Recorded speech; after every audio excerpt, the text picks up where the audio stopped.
আমরা এখন যখন সংস্কারের কথা বলি, সরকারি দল তখন বলে সংবিধানে তো কোনো সংস্কারের কথা নেই।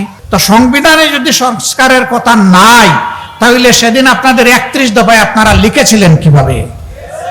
ভোটের দিন পর্যন্ত আমাদের অবস্থান ছিল এক, এখন যারা সরকারি দল, এখন যারা বিরোধী দল, কিন্তু ভোটের রেজাল্ট হওয়ার পরে তারা বদলে গেছেন। এই গণভোটের গণরায় ইতিমধ্যেই সরকারি দল অস্বীকার করেছেন। আপনারা দেখেছেন সংসদে আপনাদের হয়ে আমি দাঁড়িয়েছিলাম, পয়েন্ট অফ অর্ডারে দাঁড়িয়ে জনগণের হয়ে আমি কথা বলেছি। মাননীয় স্পিকার আমাকে নোটিশ দিতে বলেছিলেন, কার্যপ্রণালী বিধির 62 বিধিতে আমি নোটিশ দিয়েছি।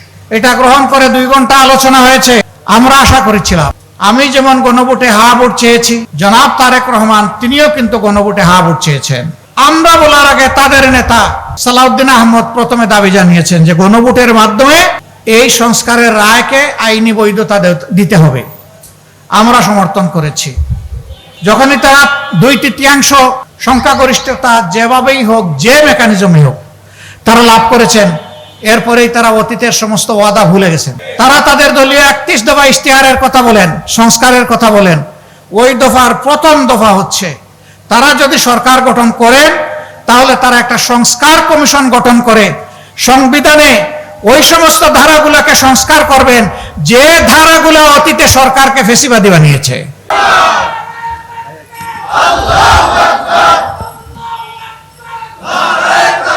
আসসালামু আলাইকুম ওয়া রাহমাতুল্লাহ।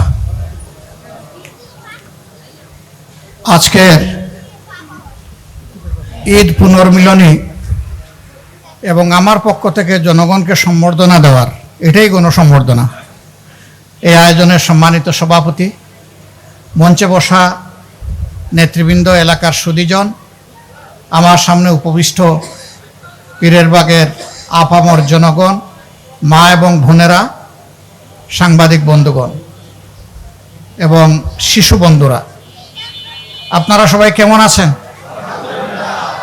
আলহামদুলিল্লাহ রাব্বিল আলামিন ওয়াসসালাতু ওয়াসসালামু আলা রাসূলিহিল কারীম ওয়া আলা আলিহি ওয়া সাহবিহি ওয়া আহলি বাইতি আজমাইন।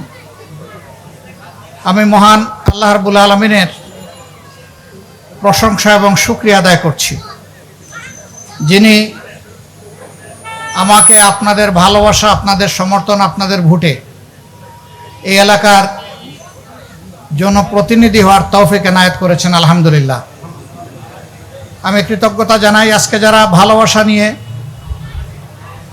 আমাকে ভালোবাসা দিয়ে এখানে বরণ করে নিয়েছেন, মহান আল্লাহর দরবারে দোয়া করি আল্লাহ তার ভালোবাসার পাত্র হিসেবে আপনাদেরকে বরণ করে নিন।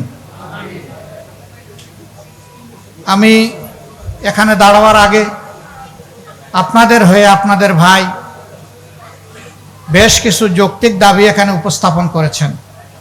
কার্যত এগুলা দাবি নয়, জনগণের সাফারিং, কষ্ট, ভোগান্তি, যা বছর নয় বছরের পর বছর ধরে চলে আসছে। প্রত্যেকটি কথাই সঙ্গত, প্রত্যেকটি দাবি সঙ্গত। নির্বাচনের আগে আমি নিজেই কথাগুলো বলেছি। হ্যাঁ, আল্লাহ তাআলার ইচ্ছায় আমরা সরকার গঠনের সুযোগ পেলে তখন সরকারের সমস্ত সামর্থ্য কাজে লাগিয়ে আমি চেষ্টা করতে পারতাম। এখন সেই সুযোগটা আমার হাতে না থাকলেও আমি আমার দায়িত্ব অস্বীকার করতে পারি না। এখন আমার দায়িত্ব হবে আপনাদের পাশে থেকে এই সমস্যাগুলোর সমাধানের জন্য সর্বাত্মক চেষ্টা চালানো, এবং আমি বিশ্বাস করি এই প্রয়াসে আপনারাও আমার সাথে থাকবেন ইনশাআল্লাহ। আমি আপনাদেরই একজন, আমি বাইরের কেউ নই। এখন থেকে এই বৃহত্তর 15 আসন পরিবারের আমি একজন সদস্য। আমি গর্বিত এলাকার মানুষ আমাকে তাদের সমর্থন এবং ভোট দিয়ে বরণ করে নিয়েছেন। আমি আবারও শুকরিয়া এবং কৃতজ্ঞতা আদায় করি। আমি আপনাদেরকে সাক্ষী রেখে, মহান আল্লাহকে সাক্ষী রেখে বলতে চাই, 12 ফেব্রুয়ারির নির্বাচনে যারা আমাকে ভোট দিয়েছেন এবং যারা আমাকে ভোট দেন নাই, তারা সকলেই আমার ভাই এবং বোন। আমি তাদের মধ্যে কোনো বৈষম্য করব না ইনশাআল্লাহ। যার যেখানে যে হক, আমি তাদের সেই হকটুকু আদায় করার জন্য তাদের হয়ে লড়ে যাব ইনশাআল্লাহ। আমার কাছে এখানে কোনো দল, মত, ধর্মের কোনো ব্যবধান থাকবে না। এই এলাকার প্রত্যেকটি মানুষ আমার কাছে পরম সম্মানিত। আল্লাহ আমাকে যতদিন বাঁচিয়ে রাখবেন আমি যেন আপনাদের এই ঋণের কৃতজ্ঞতাবোধ অন্তরে ধারণ করতে পারি, আমার জন্য দোয়া করবেন। আগামীতে আমি এই এলাকার প্রতিনিধি হতেও পারি, নাও হতে পারি, কিন্তু এই যে একটিবার আপনারা চরম চ্যালেঞ্জের মুখে আমাদের পাশে এসে দাঁড়িয়ে আমাকে কৃতজ্ঞ করেছেন, মহান আল্লাহকে সাক্ষী রেখে আবার বলছি আমি চিরদিন আপনাদের কাছে কৃতজ্ঞ থাকবো ইনশাআল্লাহ। এই এলাকাবাসী নির্বাচনের আগে কিছু অনাকাঙ্ক্ষিত ঘটনার মুখোমুখি হয়েছেন। আমি সেই মা বোনদের প্রতি গভীর কৃতজ্ঞতা জানাচ্ছি, যাদেরকে আক্রমণের লক্ষ্যবস্তুতে না বুঝে আমার কিছু ভাই তারা করেছিলেন। আমি আমার বোনদের হয়ে তাদের সবাইকে ক্ষমা করে দিলাম। তাদেরও মা বোন আছেন,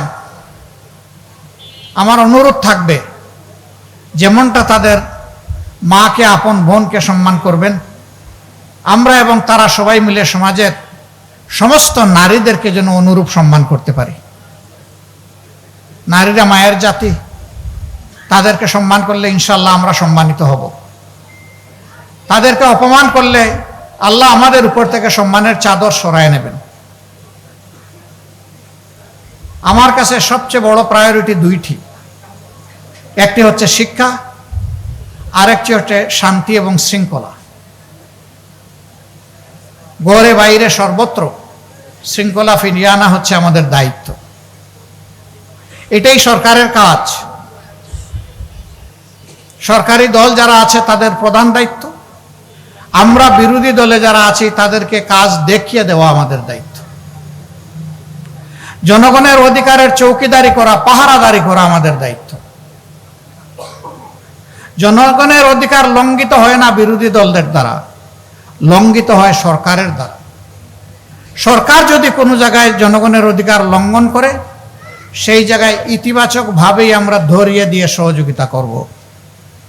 আমাদের সহযোগিতা যদি সরকার গ্রহণ করে, আমরা সরকারকে ধন্যবাদ দেব।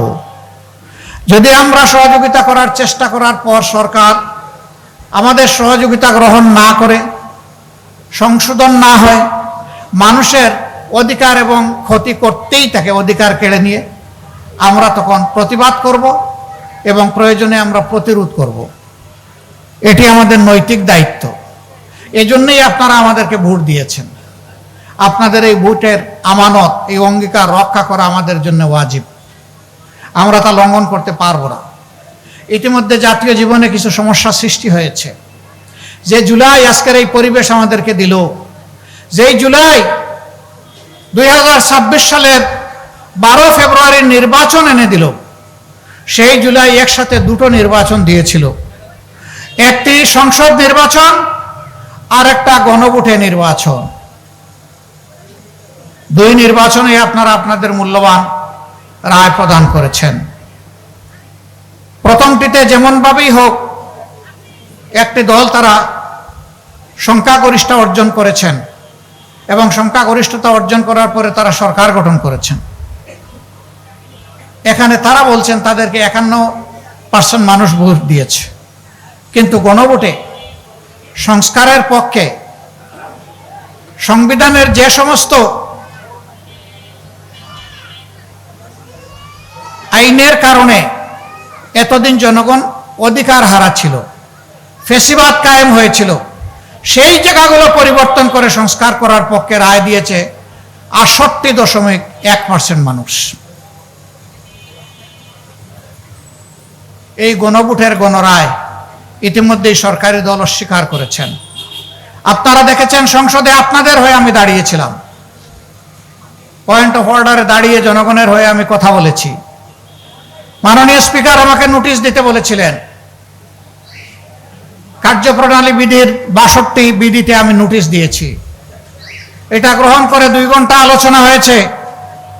আমরা আশা করেছিলাম, আমি যেমন গণভোটে হা ভোট চেয়েছি, জনাব তারেক রহমান তিনিও কিন্তু গণভোটে হা ভোট চেয়েছেন। গণভোটের এই দাবিটি আমরা বলার আগে তাদের নেতা সালাউদ্দিন আহমদ প্রথমে দাবি জানিয়েছেন যে গণভোটের মাধ্যমে এই সংস্কারের রায়কে আইনি বৈধতা দিতে হবে। আমরা সমর্থন করেছি। ভোটের দিন পর্যন্ত আমাদের অবস্থান ছিল এক, এখন যারা সরকারি দল, এখন যারা বিরোধী দল, কিন্তু ভোটের রেজাল্ট হওয়ার পরে তারা বদলে গেছেন। যখনই তারা 2/3 সংখ্যাগরিষ্ঠতা যেভাবেই হোক, যে মেকানিজমই হোক তারা লাভ করেছেন, এরপরেই তারা অতীতের সমস্ত ওয়াদা ভুলে গেছেন। তারা তাদের দলীয় 31 দফা ইশতেহারের কথা বলেন, সংস্কারের কথা বলেন। ওই দফার প্রথম দফা হচ্ছে তারা যদি সরকার গঠন করেন তাহলে তারা একটা সংস্কার কমিশন গঠন করে সংবিধানে ওই সমস্ত ধারাগুলোকে সংস্কার করবেন যে ধারাগুলো অতীতে সরকারকে ফেসিবাদী বানিয়েছে। আমরা এখন যখন সংস্কারের কথা বলি, সরকারি দল তখন বলে সংবিধানে তো কোনো সংস্কারের কথা নেই। তো সংবিধানে যদি সংস্কারের কথা নাই, তাহলে সেদিন আপনাদের 31 দফায় আপনারা লিখেছিলেন কিভাবে? যদি নাই তাইলে আপনারা গণভোট চাইলেন কেন? যদি নাই তাহলে হা ভোটে জনগণকে আহ্বান জানালেন কেন? এই সবগুলো হচ্ছে দ্বিচারিতা, নিজেদের দেওয়া ওয়াদার বিরুদ্ধে অবস্থান এবং জনগণের রায়কে অস্বীকার, অগ্রাহ্য এবং অপমান করা। যখন স্পিকার এই ব্যাপারে কোনো সিদ্ধান্ত দেননি, আমরা আশা করেছিলাম স্পিকার সিদ্ধান্ত দিয়ে বলবেন গণভোটের রায় গ্রহণ করা হলো। তিনি এইটা না বলে বললেন যে এই আলোচনা এখানে সমাপ্ত হলো, যেটাকে সংসদীয় ভাষায় বলে টক আউট। আলোচনা হয়েছে, ফেলে দেওয়া হয়েছে, এখন আর নাই।